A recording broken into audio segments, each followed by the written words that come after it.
Ils ne supportent plus la haine anti-flic qui accompagne chacune des manifestations contre la loi travail. Comme un peu partout en France, plusieurs centaines de policiers se sont retrouvés ce matin à Marseille pour faire part de leur ras-le-bol, de leur exaspération. Pourtant, comme le rappelle un sondage publié aujourd'hui dans Le Parisien, 82% des Français ont une bonne opinion de leur police. Laurent Bonnat. Dans un contexte social tendu, où les affrontements entre policiers et manifestants ne cessent d'être au cœur de l'actualité, les gardiens de la paix ont tenu ce matin à faire passer un message fort.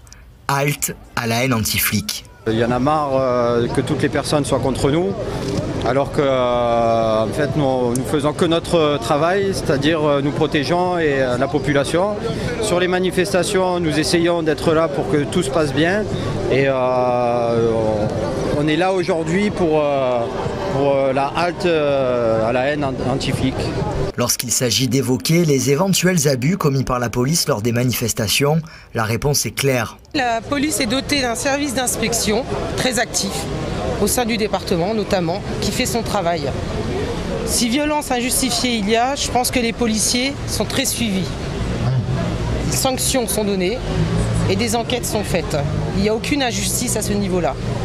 Mais les forces de l'ordre n'étaient pas seules ce matin. Quelques élus et sympathisants ont fait le déplacement pour soutenir le mouvement. Toute la population n'a pas la haine de la police, ce n'est pas quelques manifestants violents qui représentent la population. Et ensuite, je les invite à voir ce que serait le pays s'il n'y avait pas de police, par exemple, pendant 2 semaines.